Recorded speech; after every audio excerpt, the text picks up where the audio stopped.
কৃষ্ণ দ্বিতীয় ভাগী আমি পাঠ আৰু পৰ্যালোচনালৈ আগবাঢ়িব বিচাৰিছো। হে ৰাম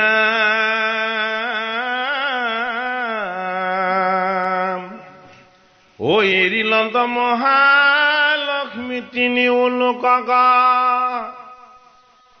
ও পৰিল দুৰ্ভিক্ষ ভৈল প্ৰজাৰ মাৰক ও এৰিলন্ত ব্ৰত বিধি যত যজ্ঞ যায়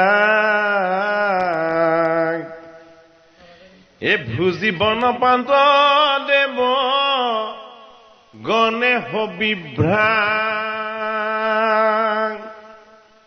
ও ভৈলন্ত দুৰ্বল হবে সুখাইল শৰীৰ এ পথত ভ্ৰমণতে কতো হৰি নযায় ধীৰ ও লক্ষ্মীৰি লাত হবে ভৈলা নিৰাহাৰ অচিদ্ৰ পাই দান বেদে ওক দিলা ধাৰ এধাৰ ভক্তিৰ মালা দিছিল ইন্দ্ৰক। কোনে দিছিলে? দুৰ্বাসা ঋষিয়ে। ইন্দ্ৰৰ সভালে দুৰ্বাসা যেতিয়া গৈছিল, দুৰ্বাসাই পাৰিজাত ৰূপী ভক্তিৰ এধাৰ মালা ইন্দ্ৰক দিলে। য'ত ভক্তি আছে তাত ভগৱান থাকিব, য'ত ভগৱান থাকে তাত লক্ষ্মী থাকিব, য'ত লক্ষ্মী থাকে তাত ঐশ্বৰ্য আৰু বিভূতি থাকিব। কিন্তু প্ৰথম আধাৰটো কি?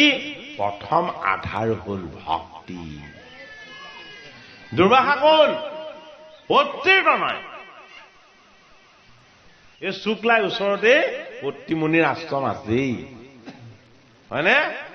অত্ৰিয়ে সাধনাৰ যোগেদি সমস্তকে ভক্তিৰ জল দিলে, হয়নে? শুক্লাই অঞ্চলত কি কৰিলে? সদায় মোকে স্মৰণ কৰি থাকিবি, জল পালে মোক নামাতিবও পাৰ, ইয়াত জলেই নাথাকক, হয়নে? সেইটো কাৰণে নামেই শুক্লাই, হয়নে নহয় বাৰু? অত্ৰিৰ নাম থাকি গল। যি সমস্তকে ভক্তিৰ অমৃত দিয়ে সেইজন ঋষিয়ে এই স্থানত তপ কৰি থাকোতে জলে আহি অসুবিধা কৰিলত জলৰূপী মায়াবিলাকক দূৰ কৰিব বিচাৰিছিলে। জলটো মায়া বস্তু, মিছা বস্তু। এই মিছা মায়াই খেদি আহিলে, ৰবি সম্পাদ দি দিলে। জল ৰূপেৰে মুখ খেদিছ, সাধনাক বুজি পোৱা নাই, এই জলে নাইকিয়া হওক। জলটো জলেই, নাৰায়ণ ৰূপ। দূৰ হবলৈ কৈছিলে মায়াৰ জল, হয়নে? দূৰ হবলৈ কৈছিলে ভৱ জল। আৰু দূৰ হৈ থাকিলে আমি জীয়াই থাকিবলৈ যিকণ পানী লাগে সেইকণ, হয়নে নহয় বাৰু? তথাপিতো শুক্লাই শুকাই মৰিছে জানো? হা? নাই হোৱা, একো ক্ষতি হোৱা নাই। ঈশ্বৰ সেৱা আৰু হৰি সেৱা হলে সমস্তখিনি সেৱা সুখৰ আনন্দই লাভ হ'ব। অত্ৰিৰ সাধনাময় পুণ্য ঠাই এইবিলাক ঠাই, হয়নে? অত্ৰি ঋষিয়ে ইয়াত আশ্ৰম পাতি ঈশ্বৰ সাধনা কৰিছিল।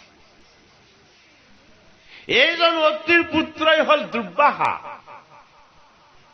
দুৰ্বাসা যেতিয়া ইন্দ্ৰৰ ৰাজসভালৈ আহিছিল, ভক্তিৰ আধাৰ মালা দিছিলে। ভক্তিৰ মালাধাৰ ইন্দ্ৰই কি কৰিলে? থবলৈ ঠাই নাপায় ঐৰাৱতটোক পিন্ধাই দিলে, হাতীটো। দুৰ্বাসাই লগে লগে ৰৈ নাথাকিলে আৰু অধৰ্মী অজ্ঞানী মোহমতী ইন্দ্ৰ, অমৃতময় ঈশ্বৰৰ ভক্তিৰ মালা দিছিলো, এই হস্তিৰূপী অহংকাৰত তই পিন্ধাই দিলি। এই অহংকাৰে কি কৰে তই নাজান? এই অহংকাৰে লক্ষ্মীহীন কৰে, শ্ৰীহীন কৰে। সত্য কথাকে কৈছিলে, হয়নে? অভিসম্পাদ দিয়া নাই, আচলতে আশীৰ্বাদেই দিছে। যেনেকুৱা কাম কৰে তেনেকুৱা ফলটো পাবই। দুৰ্বাসাক দুখ দি লাভ আছে জানো? আমাৰ হৃদয়তে দুৰ্বাসনাবিলাক দুৰ্বাসা হৈ বহি আছে। সুবাসনাবিলাক প্ৰতিষ্ঠা হবলৈকে নিদিয়ে, হয় নে নহয়? নিজৰ নিজে অনিষ্ট আমি কৰি থকা নাই জানো? অনিষ্টটো নিজে নিজৰ কৰো, সদায় আনক দুখ দিওঁ। সেইটো কাৰণে যিমান দোষ আছে সব গোপীয়ে কৃষ্ণক দিয়ে। তেওঁলোকে নিজৰ দুখ কতো বিচাৰি নাপায়। সমস্তখিনি দুখ কাক দিয়ে? কৃষ্ণক দিয়ে। তুমি এই জটকুটৰ খাই গায়ে গাখীৰ কমকে দিলেও কৃষ্ণকে গালি পাৰে, গায়ে ঘাঁহ নাখালেও কৃষ্ণকে গালি পাৰে। যদি গৃহত কিবা অপায় অমংগলো হৈছে বেয়াকে কৃষ্ণকে। সেইজন কৃষ্ণৰে গুৰু হল দুৰ্বাসা। দুৰ্বাসাই ভাবিলে ইন্দ্ৰ ৰূপেৰে এওঁটো উপেন্দ্ৰ। বামন প্ৰভু উপেন্দ্ৰ নহয় জানো? পৰম প্ৰভু উপেন্দ্ৰ হৈ যেতিয়া বহিছে, এই ইন্দ্ৰই যাতে উপেন্দ্ৰৰ সেৱা কৰে। সেইটো কাৰণে মালাধাৰ প্ৰতীক। জগতৰ শ্ৰীহৰিৰ নাম বস্তু জপ কৰক, ঈশ্বৰক সেৱা কৰক। ঈশ্বৰ সেৱাৰ যোগেদি নিজক শুদ্ধ কৰক। এই অহংকাৰ ৰূপী ৰজগুণ আৰু তমগুণৰ পৰা ইন্দ্ৰ মুক্ত। ইন্দ্ৰক কি লাগে? ভোগ আৰু বিলাস। এই ভোগ আৰু বিলাসটোৱে হল হস্তি। হস্তি আৰু ভোগ আৰু বিলাসটো লগত ৰাখিছে আৰু হাতত মালা লৈ নাম জপ কৰিছে। ক'ত ঈশ্বৰ সেৱা হ'ব? ভোগ বিলাস এইবিলাকত মুতলীয়া হৈ হৰি সেৱা নহব। ভোগী হলে সাধনা নহয়, যোগী হব লাগিব। যত ভোগ আছে তত ৰোগ আছে, নিৰোগী হব লাগিব। যিহেতু হৰি হল নিৰাময়। নিৰ মানে নাই, আময় মানে ৰোগ। যিজনৰ লগত ৰোগ নাই সেইজনে হৰি। মোক যদি নাম কীৰ্তন কৰি উপাসনা কৰিছা, ৰোগ মুক্ত হবলৈ হলে কি হব লাগিব? ভোগী হলে নহব। ভোগেই ৰোগৰ কাৰণ। ভোগক জয় কৰিব লাগিব। কি কৰিব লাগিব? যোগী হব লাগিব। ত্যাগ। কি ত্যাগ কৰিব লাগিব? আসুৰী বৃত্তিবিলাক। কি ত্যাগ কৰিব লাগিব? দুষ্ট স্বভাৱবিলাক। কি ত্যাগ কৰিব লাগিব? ক্ষণস্থায়ী খন্তেকীয়া সুখবিলাক। সহজ জানো?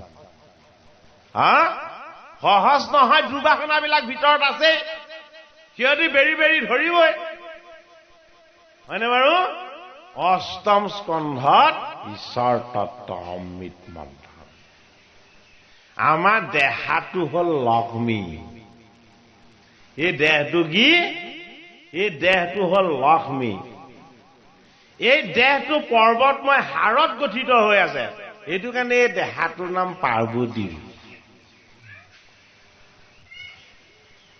হয়নে বাৰু? দেহাটো কেনেকে লক্ষ্মী? 5টা ভূতেৰে গঠিত। ভূতগণত ঈশ্বৰ প্ৰৱেশ হলেহে চৈতন্য হয়, হয়নে নহয়? তত্ত্বটো এই শ্ৰীহীন হব বুলি কৈছে, লক্ষ্মীয়ে এৰিব বুলি কৈছে। এই লক্ষ্মীৰ তত্ত্বটো আমি বুজিব লাগিব। দেহাটো লক্ষ্মী, দেহাটোক ধাৰণ কৰা ঈশ্বৰজন লক্ষ্মীপতি, হয়নে নহয়? যদিও লক্ষ্মীপতি মাতে কি বুলি? মাতে কমলাপতি বুলি। যদিও লক্ষ্মীপতি ভগৱন্ত গীত গাই কি বুলি? তেজৰে কমলাপতি বুলি। হেৰা কমলাপতি, ত্যাগ কৰা। কি ত্যাগ কৰা? এই আমাক যে তুমি শুৱাই ৰাখিছা অচেতন কৰি, এই অচেতন কৰি আমাক শুৱাই ৰখা তোমাৰ মায়াটো তুমি আমাৰ পৰা মুক্ত কৰা। তেজৰে কমলাপতি, পৰভাতে নিম্ন, নহলে মৃত্যুৰ মুখ পালোগে। তোমাৰ অনুভৱেৰে, তোমাৰ চিন্তাৰে আমাৰ জীৱনটোক মৃত্যু মুখৰ পৰা পবিত্ৰ পুৱা এটালৈ লৈ যোৱা। মৃত্যুৰ অন্তিম দিনটোৱে তেতিয়াহ'লে আমাৰ ৰাতি হয় নে নহয়? হৰিক নভজাকে, হৰিক উপাসনা নকৰাকে কেৱল মোকেই লাগে কৰোঁতে আমি কমলাপতিৰ পৰা বহুত আঁতৰত পৰি কুম্ভকৰ্ণ হৈ শুব লগা হৈছে। সেইটো কাৰণে গুৰুজনাই কি কৈছে? তেজৰে কমলাপতি পৰ ভাত নিন্দ। এই জগাব লাগিব কমলাপতিক আমাৰ হৃদয়ত। হে জগতৰ শ্ৰীহৰি, তোমাৰ সেৱা সুখৰ আনন্দ পালে হ'ল, বাকী চব মিছা। তোমাৰ চৰণ সেৱাৰ সুখ মোক দিয়া, তোমাৰ গুণ যশ আৰু লীলাৰ আনন্দ মোক দিয়া, বাকী সমস্ত বিলাকে কেৱল বান্ধিব খোজে তুমি এজন হৰি, তুমি সমস্তকে কংসৰ কাৰাগাৰৰ পৰা মুক্ত কৰি দিব খোজা। এই বন্দীৰূপী জীৱনৰ বন্ধনৰ পৰা আমি পুৱা উঠোতে জগাব লাগিব যোগেশ্বৰক। নহলে তেওঁতো শুবই আমাকো কুম্ভকৰ্ণ কৰি পুৱাই দিব। সেইটো কাৰণে সদায় চৈতন্যজনকো নিজে জাগ্ৰত হবৰ কাৰণে কব লাগিব, তেজৰে কমলাপতি পৰ ভাতে নিন্দ। মোক এই ৰাতিটো তুমি অচেতন কৰি শুৱাই ৰাখিলা, মই মৰিলো নে জিলো নাজানো। মোৰ এই ভূবৎসৰূপী ইন্দ্ৰিয়কেইটাক এতিয়া তুমি চৰাবলৈ নিব লাগিব, হয় নে নহয়? এই 10টা ইন্দ্ৰিয় আছে নে নাই? এই ইন্দ্ৰিয়কেইটা গোবৎস হয় নে নহয়? এইকেইটা কোনে চৰাব? যদি আমি চৰাবলৈ হয় ৰাৱণ হৈ চৰাব লাগিব, যদি আমি চৰাবলৈ হয় কংস হৈ চৰাব লাগিব, আৰু যদি গোবিন্দক চৰাবলৈ দিওঁ গাভীৰ ৰূপ লৈ অমৃতময় তত্ত্বৰে চৰাব। সেইখিনিলেহে নিব যিখিনি পালে আমাৰ অনিষ্ট নহয়, সেইখিনিহে দিব যিখিনি দিলে আমাৰ অপকাৰ নহয়। সেইটো কাৰণে শক্তিৰ তত্ত্বৰ লগত ভগৱান বোলে মোৰ স্বভাৱ কি? মোৰ স্বভাৱ বৰ কৃপণ। মই নেদেখা বস্তু যাক বেছিকে দিওঁ তাক দেখা বস্তুবিলাক নিদিওঁ। বোলে তাৰ প্ৰমাণ সুদামাক চাই লোৱা, সুদামাক চাই লোৱা। নেদেখা হৰিক পালে, দেখা সম্পত্তি নাপালে। হয় নে নহয় কথাখিনি? এই লক্ষ্মীস্বৰূপ ঈশ্বৰৰ তত্ত্ব আমি বুজিব লাগিব পৰমাৰ্থিক দিশেৰে। আমাৰ দেহাটো হ'ল লক্ষ্মী। এই লক্ষ্মীৰূপী দেহাটোৱে সেৱা কৰিব বিচাৰে কাক? আত্মাৰূপী ঈশ্বৰক। আত্মাৰূপী ঈশ্বৰ হ'ল লক্ষ্মীপতি, এই দেহাটোৰ তেওঁ স্বামী। এই লক্ষ্মীপতিৰূপী পৰমাত্মা যদি সন্তুষ্ট হয়, এই বিনাশীল বস্তুবিলাকৰ কি দৰকাৰ আছে? হয়নে বাৰু? পৰমাৰ্থিক ঈশ্বৰ তত্ত্ব অষ্টম স্কন্ধত আমাক কৈছে, তুমি জীৱনতনো কিয় বিষবিলাককে বিচাৰি ফুৰিছা? মইতো তোমাক বিষ দিব বিচৰা নাছিলো, মই তোমাক গৰল দিব বিচৰা নাই, মই তোমাক অমিতাই দি থৈছো, তুমি বিচাৰিব জনা নাই। এই অমিতৰ তত্ত্বটো কাৰ হাতত থাকে? গুৰুৰ হাতত থাকে। ভগৱান কৃষ্ণৰ গুৰু হ'ল দুৰ্বাসা। ভাবিছে মোৰ বামন ৰূপী বটুক তেওঁ উপেন্দ্ৰ যেতিয়া পাতিছে, মোৰ ভক্তিৰ মালাধাৰ মোৰ গুৰু ভগৱানৰ যোগেদি দিয়া। কাৰ যোগেদি দিয়াইছিলে? দুৰ্বাসাৰ যোগেদি দিয়াইছিলে। মালা কি কৰিলে? হাতীক পিন্ধাই দিলে। প্ৰতিফল কি হ'ল? শ্ৰীহীন হৈ গল, ঐশ্বৰ্যহীন হৈ গল, লক্ষ্মীহীন হৈ গল, হবি ভক্ষণ কৰিবলৈ নোপোৱা হ'ল। মাতা উদিতিৰ পুত্ৰ কেইটাৰ বৰ দুখ কষ্ট হ'ল। অদ্বিতীয় ঈশ্বৰ সেৱা, অদ্বিতীয় ঈশ্বৰ সেৱা যি প্ৰকৃতিময় দেৱীয়ে কৰে সেইগৰাকী অদিতি। এজন ঈশ্বৰকে ভজিলে, দুজনক ভজা নাই। মোৰ স্বামী যদিও আছে আচল স্বামী হল জগতৰ হৰি কশ্যপক স্বামী হিচাপে বৰণ কৰাৰ পাছতো প্ৰকৃত স্বামী বুলি কাক ভাবিছে ভগৱানক মোৰ স্বামী কশ্যপ মোৰ আশ্ৰয় হে কেৱল মোৰ সতীৰ সাধন মই আশ্ৰয় কশ্যপ হল অদিতি নামৰ সতীৰ সাধন মই আশ্ৰয় আসল পৰম আশ্ৰয় কোন আসল পৰম আশ্ৰয় হল ঈশ্বৰ হৰি নিজে সেইভাবে আমি সমস্তখিনি ত্যাগ কৰিলেও গুৰুৱে দান কৰা ভক্তিৰ পবিত্ৰ সুগন্ধিময় অমৃতময় মালা আমি কেতিয়াও কাকো দিব বা পিন্ধাব নালাগে ভক্তিটো কাৰ কাৰণে লাগে ভক্তিটো ৰজগুণ আৰু তমগুণৰ গৰাকী হস্তিকিটাৰ কাৰণে নালাগে ভক্তি লাগে আমাৰ হৃদয়ৰ ভগৱানজনৰ কাৰণে এই ভগৱানজন যদি সন্তুষ্ট নহয় আমাৰ দেহৰ যিটো শ্ৰী এই শ্ৰীটো লোপ পাব হৰিৰ শক্তিয়েহে শ্ৰীৰূপী আমাৰ দেহৰ সৌন্দৰ্য শক্তিবিলাকক ধাৰণ কৰে ভাগৱতৰ অষ্টম স্কন্ধৰ পদে আমাক সি কথা কৈছে দেখি নেতি দশে সহিতে যুদ্ধ দিলা অকণ থাকি গৈছে হে ৰাম পথত লক্ষ্মী এৰিলা তবে ভৈলা নিদাহাৰ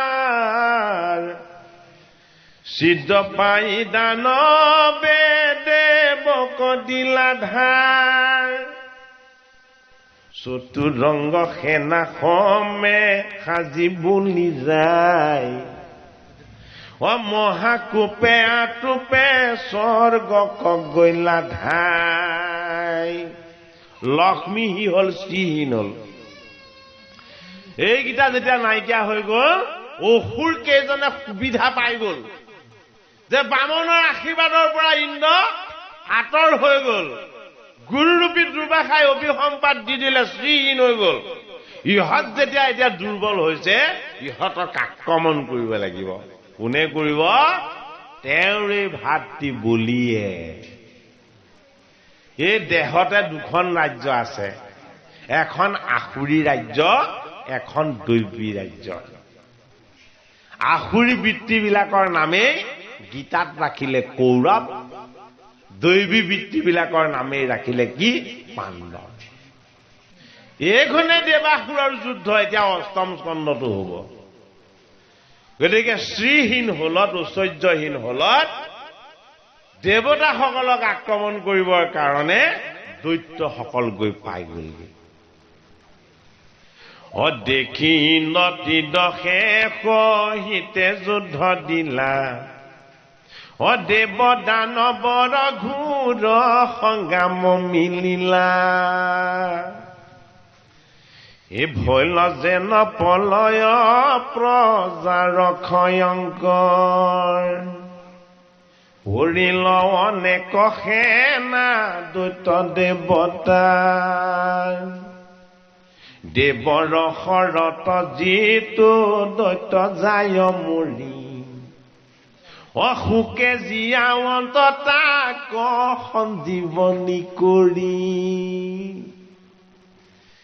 এ চুইলে মাত্ৰকে যেন উঠিব সিজাগি অস্ত্ৰ ধৰি ধাই দুনাই দেৱতাক লাগি এ দানৱৰ শৰত পৰন্ত যত দেৱ সমূলি মৰন্ত আৰ জীৱন্ত কেব এ নিৰ্বল স্বভাৱে দেৱ দুৰ্বাসা ৰখাপে এ পৰিয়ানুত সন্ত দেৱ তাৰ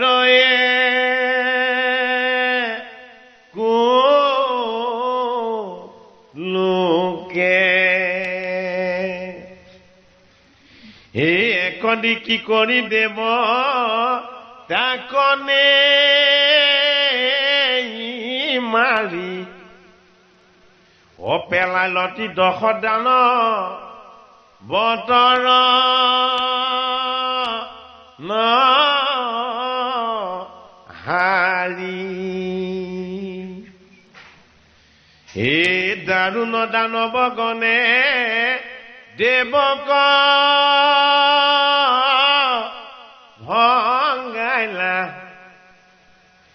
কৰিলা উচ্ৰ নয়ম্ৰা অতিলো ৰি খাইলা হে দেৱৰ খবৰ কাহি লবৈ ঘৰ খুই হে মহাবৈৰ ভাৱত ঘৰত দেৱ জুই হে পুৰিলো লুৰি পুৰি চাৰ খাৰ কৰি সুৰপুৰ ধুনাই পাতালক গৈলা যতে কমসুৰ হে পলায়ত্ৰী দশ দেৱ ভৈলায়ে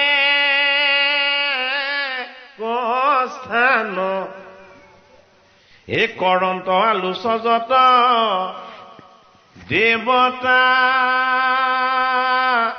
প্ৰধান ঐ ইন্দ্ৰ চন্দ্ৰ বায়ু সূৰ্য বৰুণ কুবেৰ অনায় সুখ শান্তি সবে ভৈলাৰ নচেৰ এই গুণী গান্থি কৰিবেনো হাৰি কিছু ধীৰ ও বমাৰ পাশক লাগি গৈলা ধীৰে ধীৰ মেৰুৰ শিখৰয় আছে ব্ৰহ্মাৰ ভুৱন কতখনে তাক গয়া পাইলা দেৱগণ বসি আয়া সন্ত ব্ৰহ্মা পদ্মাসন ভিৰি অনিবীৰ মানসে মাধৱক ধ্যান কৰি চতুৰ্ভেটি বিৰিষি চতুৰ্ভেটি বেৰিষিদ্ধ মুনি স্তুতি কৰে মূৰ্তি ধৰি উপাসে যতে কচৰাচৰে ও সেহি ব্ৰহ্ম সভাততি দশয় পহন দণ্ডৱতে পৰিণমি ব্ৰহ্মাৰ চৰণ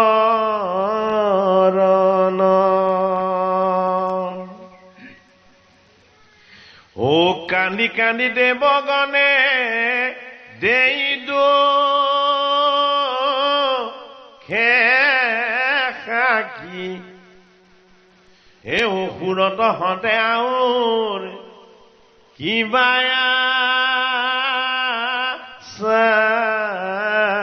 ৰাখি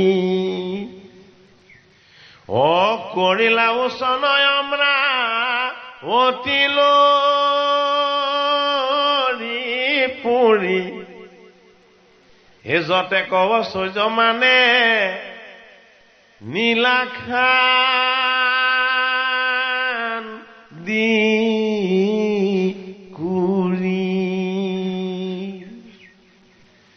সুধায়ে কোঠাই নাই যাইব কোন পুনি দৈত্যৰ হাতত সবে বুদ্ধি ভৈলা চুৰি শুনা প্ৰজাপতি আৰু কেনদিন ঘাটি অবুকাৰ ওপৰে যেন দিলা হাকুৱাতি পাপিষ্ঠ দুৰ্বাসাৰী সি আশী দিলা শ্ৰীহত ভৈলো সবে গুচিল প্ৰতাপ। দুৰ্বাসা ঋষিক ইন্দ্ৰই কি বুলি কৈছে? পাপিষ্ঠ বুলি কৈছে। ভগৱান কৃষ্ণৰ যিজন গুৰু সেইজনক কটু বাক্য প্ৰয়োগ কৰিছে ইন্দ্ৰই। কি বুলি কৈছে? শ্ৰীহত হব বুলি কোৱাৰ লগে লগে পাপিষ্ঠ বুলি কৈ দিছে। হয় নে নহয়? গুৰুতুল্যজনক ব্ৰহ্মময় বাক্য ব্যৱহাৰ কৰিবৰ সময়ত ঈশ্বৰক চিন্তা কৰি বাক্য আৰোপ কৰিব লাগিব। গুৰুতুল্যজনে বেয়াকে কলেও প্ৰত্যুত্তৰত তেখেতক বিনম্ৰভাৱে ভক্তিভাৱেৰে শ্ৰদ্ধাভাৱেৰে বাক্য আৰোপ কৰিব লাগিব। বাক্য হল শব্দবক্ৰ, বাক্য হল অবিনাশী ঈশ্বৰ তত্ত্ব, বাক্য হল বাংময় ভাগৱত ভগৱন্ত মূৰ্তি। এই বাক্যত অমৃত তত্ত্ব সদায় প্ৰয়োগ হব লাগিব। যদি বাক্য প্ৰদূষণ হৈছে জগত প্ৰদূষিত হৈ যাব। সেইটো কাৰণে শ্ৰীহৰিয়ে বাক্যৰ তত্ত্বটোক কলে বেদ বুলি, গীতৰ তত্ত্বটোক কলে গীতা বুলি, ভক্তিৰ তত্ত্বটোক কলে ভাগৱত বুলি। গোটেই গীতাটো বাক্যৰে ৰূপ, হয়নে? শ্ৰীহৰিৰ বাক্যই হল বেদ, শ্ৰীহৰিৰ গীতেই হল গীতা, শ্ৰীহৰিৰ ভক্তিৰ তত্ত্বই হল ভাগৱত। অমৃতময় ভাগৱত শাস্ত্ৰই আমাৰ ভিতৰত লুকাই থকা ইন্দ্ৰজনক দেখুৱাব বিচাৰিছে। আমাৰ ভিতৰতো এজন ইন্দ্ৰ লুকাই আছে। ইন্দ্ৰক কি লাগে? ইন্দ্ৰক সেইকণলৈকেহে লাগে, তাৰ ওপৰলৈ ইন্দ্ৰক নালাগে। ইন্দ্ৰক সেইকণতে গৈ ৰৈ দিয়ে যিকণত সুখটো সম্পূৰ্ণ হৈছে। বিষয় সুখ, অনিত্য সুখবিলাক কাক লাগে? ইন্দ্ৰক লাগে। ইন্দ্ৰক সদায় অনিত্য সুখটোৱে লাগে। অনিত্য সুখটো কি? মিছা। অনিত্য সুখটো মিছা। লাখ টকা দি বিচনা কিনি আনক, আপোনাৰ সামৰ্থ্য আছে, পাৰিব? টোপনিটোৰ লগত কিনি আনিব পাৰিব জানো?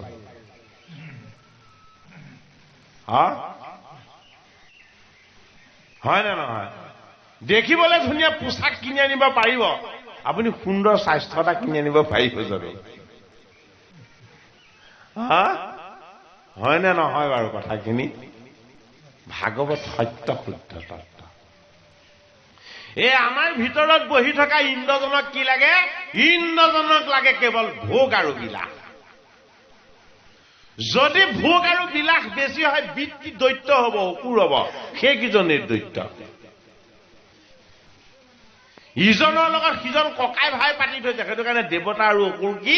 ভাই ককাই।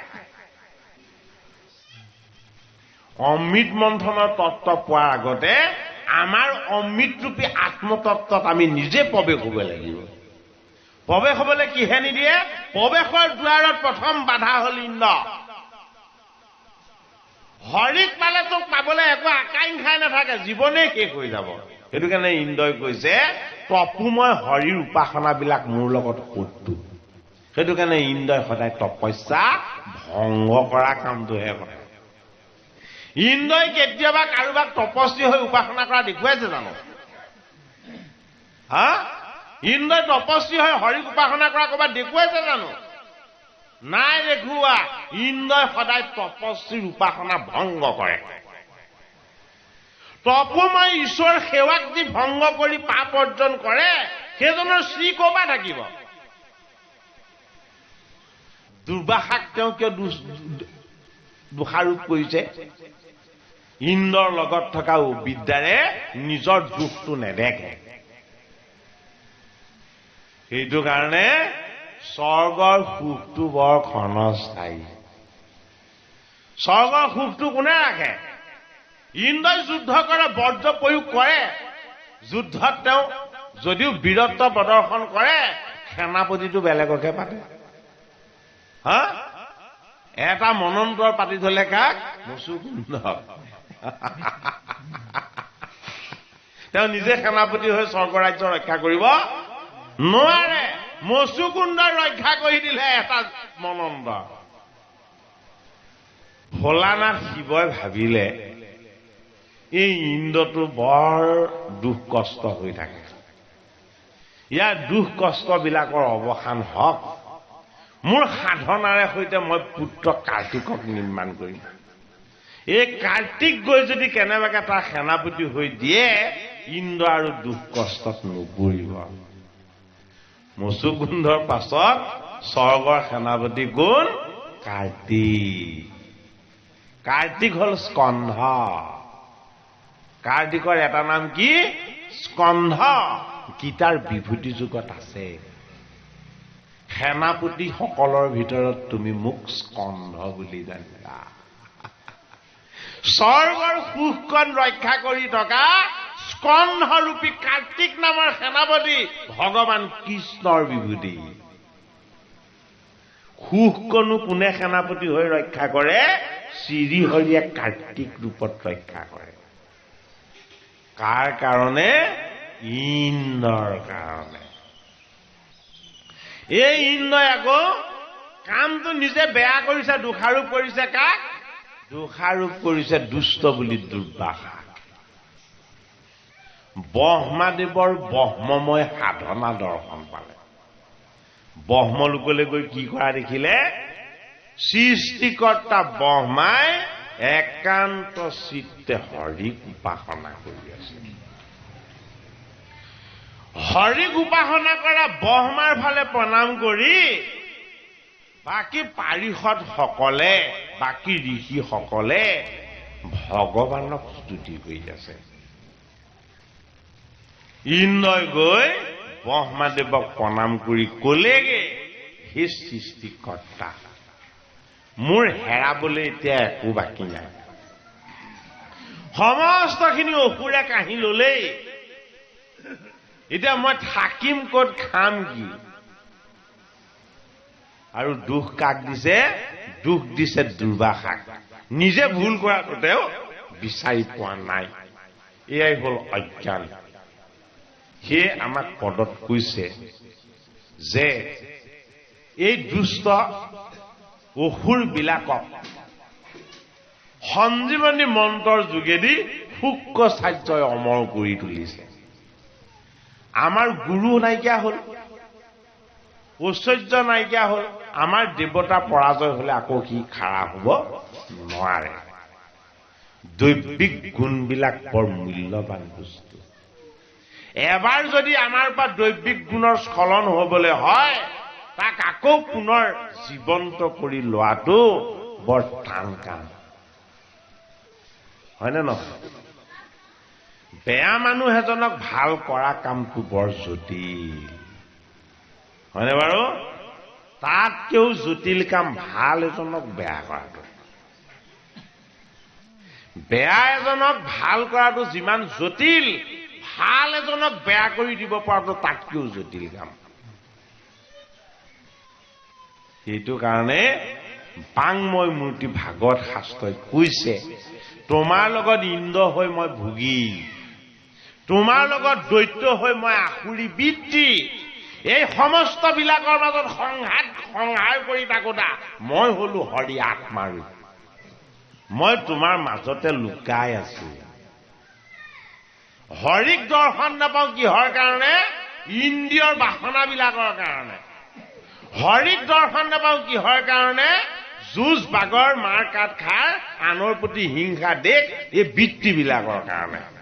এফালে আসুৰী বৃত্তি, এফালে দৈবী বৃত্তি, সিহঁতৰ মাজত কাজিয়াখন হৰিয়ে লগাই থৈ হৰিয়ে হাঁহি থাকে। হৰিয়ে হাঁহি থাকে, মোৰ মাখনৰ পৰা মই তোমাক বঞ্চিত কৰি ৰাখিছো। ব্ৰহ্মাদেৱে জগতৰ শ্ৰীহৰিক উপাসনা কৰি আছে। ইন্দ্ৰক দেখুৱাইছে তোৰ দুখৰ কাৰণ কেৱল তই নিজেই। তই শ্ৰীহীন হৈছ ঈশ্বৰ সেৱা নকৰাৰ কাৰণে, ভগৱত প্ৰেম জাগ্ৰত নকৰাৰ কাৰণে। হৰি সেৱা সুখৰ আনন্দৰ অমৃত আমি মন্থন কৰিব লাগিব। যি অমৃতৰ স্পৰ্শই মৃতজনক জীৱন্ত কৰি অমৰ কৰি দিব পাৰে, সাধাৰণ তত্ত্ব নহয়, অসাধাৰণ অক্ষয় অব্যয় তত্ত্ব। এইটো কাৰণে ভাগৱতৰ অষ্টম স্কন্ধত গজেন্দ্ৰৰ মুখখনৰ পাছত সমুদ্ৰ মন্থন, অমৃত মন্থনৰ তত্ত্ব আমাক দান কৰিছে। শুক্ৰচাৰ্য স্বৰূপ জীৱনৰ জন্ম মৃত্যুৰ ক্ৰমটো চলিয়ে থাকিব। শুক্ৰচাৰ্য কি? পণ্ডিত। বৃহস্পতি কি? বৃহস্পতি পুৰোহিত। এজন পণ্ডিত, এজন পুৰোহিত। পণ্ডিতৰ পাণ্ডিত্য শ্ৰীহৰি কৃষ্ণ, পুৰোহিতৰ ব্ৰহ্ম সাধনা শ্ৰীহৰি কৃষ্ণ নিজে। গীতাৰ বিভূতি যুগত ভগৱান কৃষ্ণই কৈছে, পণ্ডিতসকলৰ মাজত মই শুক্ৰচাৰ্য, পুৰোহিতসকলৰ মাজত মই বৃহস্পতি। বৃহস্পতি দেৱতাৰ গুৰু, শুক্ৰচাৰ্য অসুৰৰ গুৰু। দুইটা তেতিয়াহ'লে কৃষ্ণৰে তত্ত্ব হয়নে নহয়? দুইটা তত্ত্ব ভগৱান কৃষ্ণৰে তত্ত্ব। আমি পৰমাৰ্থলৈ যাব লাগিব, অৰ্থ বিচাৰি থাকিলে নহব। পদটো পঢ়ি পদৰ অৰ্থটো কলে ভাগৱতৰ অৰ্থ নহয়। ভগৱন্ত লুকাই থকা অৰ্থটোৱে হ'ল ভাগৱতৰ পৰমাৰ্থ। অমৃত বাস্তৱ দিশত, প্ৰকৃত সত্য শুদ্ধ দিশত মন্থন হ'ব লাগিব। হৃদয়ৰ অমৃত আমি নিজে পান কৰিব পাৰিব লাগিব। যদি আজি ভাগৱত কথা শ্ৰৱণ কীৰ্তন হোৱাৰ পাছতো অমৃতৰ এটা ৰেণু যদি আমাৰ জিভাত নালাগে, তেতিয়াহ'লে আমাৰ আজি জীৱনটো ঈশ্বৰ সাধনা হ'ল জানো? দুটা বৃত্তি আমাক ক্ৰিয়া কৰে। এটা বৃত্তিৰ নাম হ'ল শুক্ৰচাৰ্য, এটা বৃত্তিৰ নাম হ'ল বৃহস্পতি। বৃহস্পতি হ'ল বাক্যৰ তত্ত্ব, শুক্ৰচাৰ্য হ'ল শক্তি তত্ত্ব। এই বাক্যৰ তত্ত্বৰে ঈশ্বৰ সেৱাৰ পৌৰোহিত্য হ'ব। সেইটো কাৰণে ভাগৱত হ'ল বাংময় মূৰ্তি। বাক্যৰ সাধনাটো ঈশ্বৰ সাধনা, কৰ্মৰ সাধনাটো হ'ল মায়া সাধনা। কৰ্ম যিমান কুশলতাৰে নকৰক কিয়, কৰ্মৰ যোগেদি সদায় বন্ধন আহে। কিহৰ বন্ধন? যশ খ্যাতি ঐশ্বৰ্য গৌৰৱ ইত্যাদি। হৰিৰ সাধনাবিলাকে কি কৰে? বন্ধনৰ পৰা মুক্ত কৰে। এইটো কাৰণে বৃহৎ মানে বাক্য, পতি মানে স্বামী। বাক্যৰ স্বামীজন হ'ল বৃহস্পতি। বাক্যৰ কাৰণে কি লাগিব? বুদ্ধি লাগিব, হয়নে? বাক্যৰ কাৰণে কি লাগিব? বুদ্ধি লাগিব। কৰ্মৰ কাৰণে কি লাগিব? শাৰীৰিক শক্তি লাগিব। শক্তিবিলাক আসুৰী বৃত্তি, বুদ্ধিবিলাক দৈৱী বৃত্তি। সেইটো কাৰণে দুটা কুল আমাৰ দেহতে বহি আছে। এটা হ'ল দৈত্য কুল, এটা হ'ল অসুৰ কুল। এটা হ'ল দেৱতা আৰু অন্যটো হ'ল অসুৰ, তাকে কোৱা হ'ল দেৱাকুল। এই দেৱতা আৰু অসুৰ দুইটাই দুটা বস্তু বিচাৰে। এটাই বিচাৰে ৰজগুণ আৰু তমগুণ, এটাই বিচাৰে সাত্বিক গুণ। সত্ত্বগুণী হ'ল দেৱতাসকল, ৰজগুণী আৰু তমগুণী গুণ অসুৰসকল। সাত্বিক ঈশ্বৰৰ সাত্বিক অমৃতময় তত্ত্ব অসুৰৰ কাৰণে নহয়। অসুৰক কি লাগে? অসুৰক লাগে ভোগ বিলাস আনন্দ। দেৱতাক কি লাগে? দেৱতাক লাগে সত্যম শিৱম সুন্দৰম। ঈশ্বৰৰ সত্য উপাসনা লাগে। ঈশ্বৰ সত্য, এই কথা অনুভৱ কৰিব পাৰে কোনে? দেৱতাই। এইটো কাৰণে ইন্দ্ৰ হৈ আমাৰ 10 ইন্দ্ৰিয়ত বহিছে। আৰু মন হৈ উপেন্দ্ৰ ৰূপেৰে ঈশ্বৰ সেৱা কৰিছে। হৰিৰ তত্ত্বক আমি পৰমাৰ্থিক দিশেৰে আমি বিচাৰ কৰিবলৈ সাধুৰ সংগত, ভকতৰ সংগত এই সেৱা সুখৰ আনন্দৰ প্ৰসাদ আমি যত্ন সহকাৰে লবলৈ অভ্যাস কৰিব লাগিব। অভ্যাস কৰিলে এদিন কি হব? স্বভাৱ হব। স্বভাৱ কি হব? এদিন চৰিত্ৰ হব। চৰিত্ৰ কি হব? কৃষ্ণৰ চৰিত্ৰ পৰম অমৃত। অভ্যাস, স্বভাৱ, চৰিত্ৰ, তাৰ পাছতহে অমৃত। সেইটো কাৰণে হৰি সেৱা সুখৰ আনন্দৰ প্ৰথম অভ্যাস কেনেকে কৰিব লাগিব? ভগৱানৰ কথা শুনিবলৈ অভ্যাস কৰিব লাগিব। শুনিবলৈ অভ্যাস কৰিলে তাৰ পৰা আমাৰ হৰিৰ কথাই হৃদয়ত ক্ৰিয়া কৰিব। হৰিৰ কথাই যেতিয়া হৃদয়ত ক্ৰিয়া কৰিব, আমাৰ বিচাৰ আৰু বুদ্ধিবিলাক উদয় হ'ব। বিচাৰ বুদ্ধিবিলাক যেতিয়া হৰিমুখী হ'ব, তেতিয়া আমাৰ স্বভাৱ চৰিত্ৰবিলাক নিৰ্মলৰ ফালে গতি হ'ব। সেইবাবে জগতৰ শ্ৰীহৰি কৃষ্ণই কৈছে, মই ভাগৱত, মোৰ তত্ত্বই ভাগৱত, মই ভাগৱত ৰূপতে সমস্তকে দৰ্শন দিব বিচাৰো।